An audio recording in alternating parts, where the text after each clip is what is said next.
Hey everybody, I want to show you another function in the list here. We're now moving on to copy, and this one might be an undervalued or maybe even an unknown, mostly unknown. I don't even see a lot of the people that I also watch on YouTube talk about the copy function or the utility of it, and it's absolutely super huge in some use cases.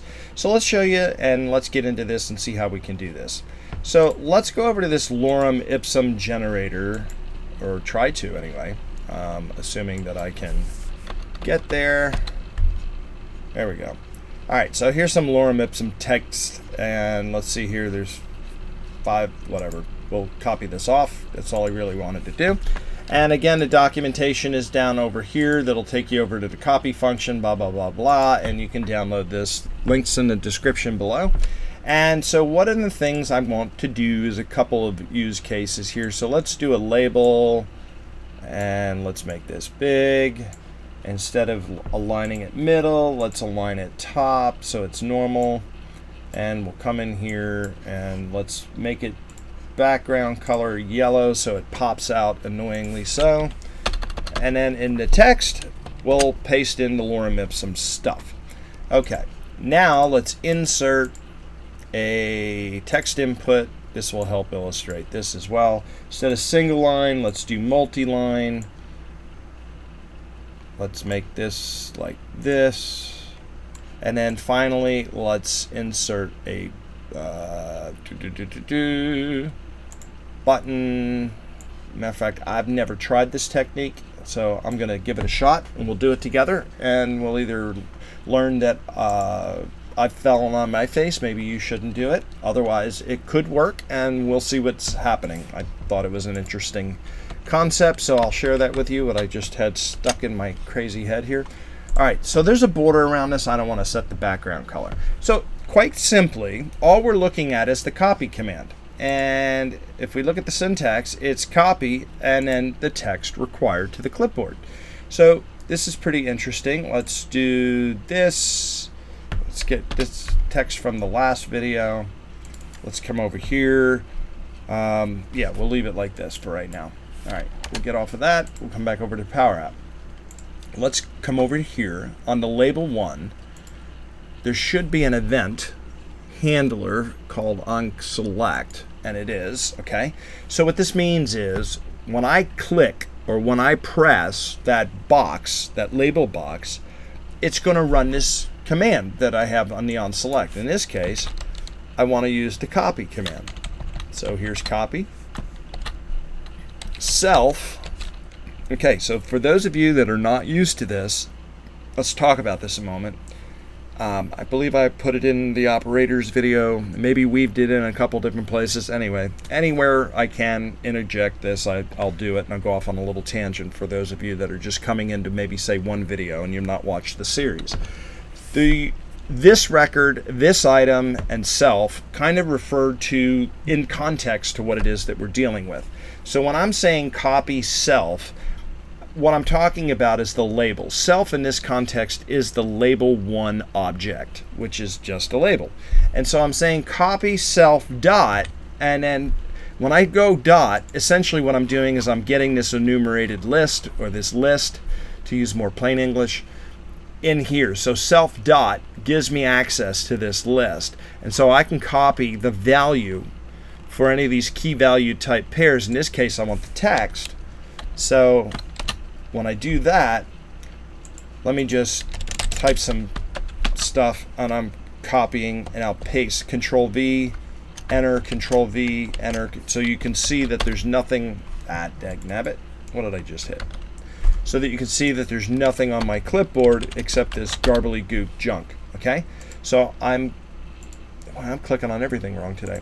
All right, I'm gonna hit play, and now I'm gonna press this.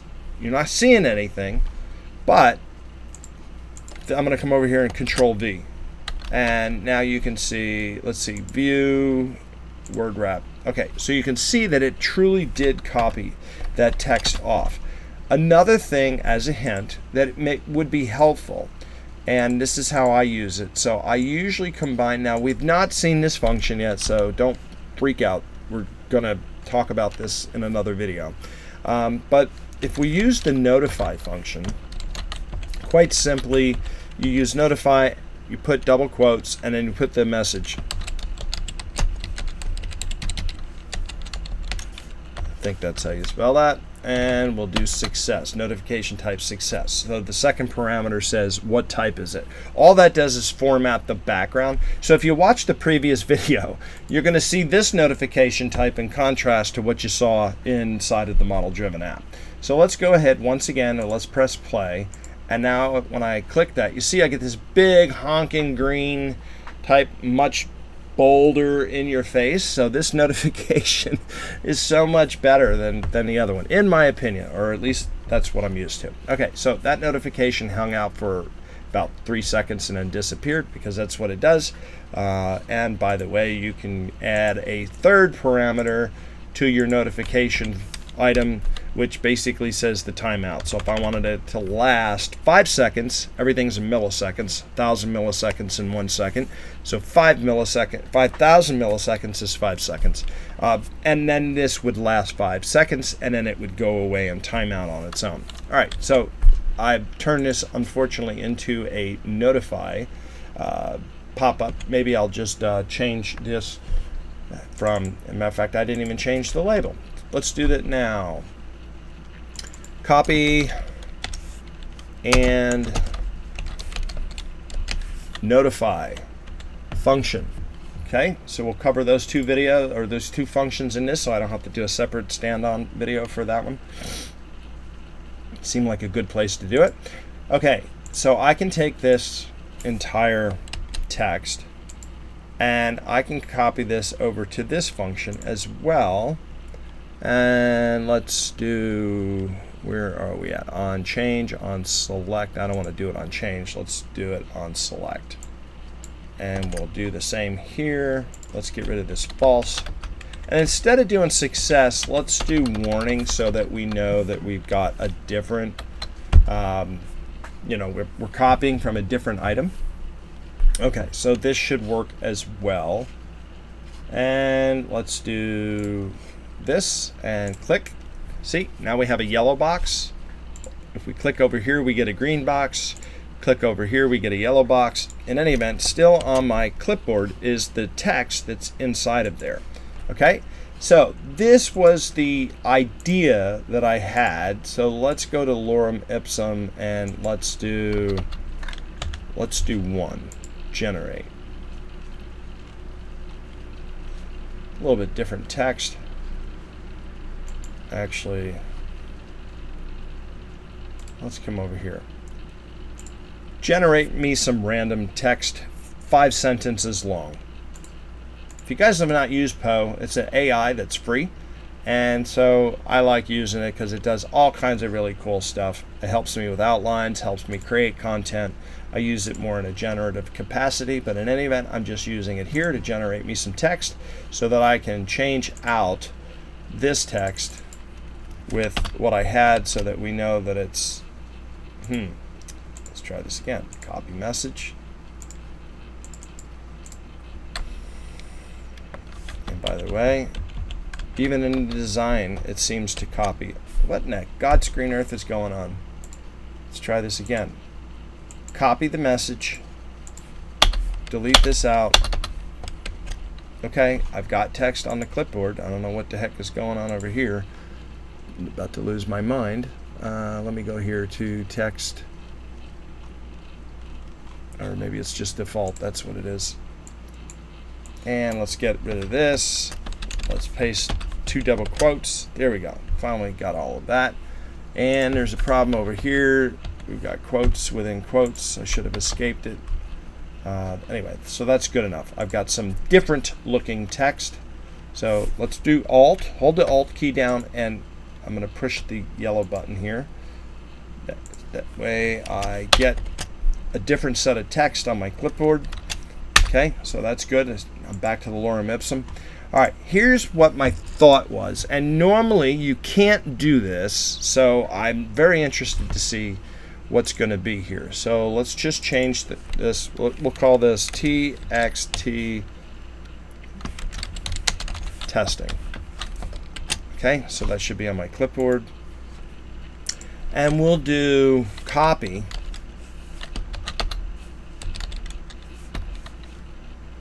function and txt testing dot.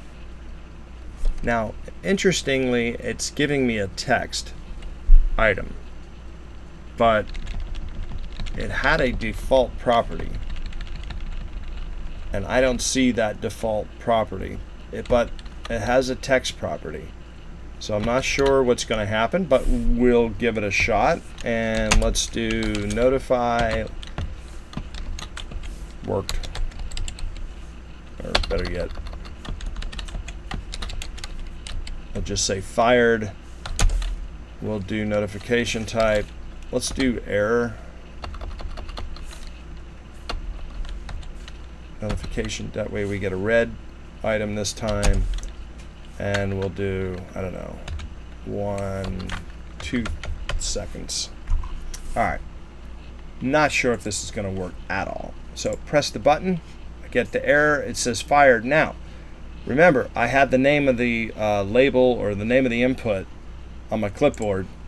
If this works, it did work, cool. Because normally you can't use buttons to set values of properties of other objects. You always have to use the button to set a variable and then set the value to read from that variable. It doesn't, usually you can't manipulate other objects. In this case, I'm not really manipulating it. I was just using the copy command to reference an object. So in this use case, it did work. So that's interesting to know. In any event, go ahead and know that you can at least copy out information out of there. But if you were to try to set the text of this, say from a button, and you, I don't know, used, yeah, if you just tried to set the text or set the property, you can't do that. You have to use a variable to do that type of stuff. But in any event, all right, guys, I got this video way too long. Thanks a lot for this, and we'll see you in the next video. Bye-bye.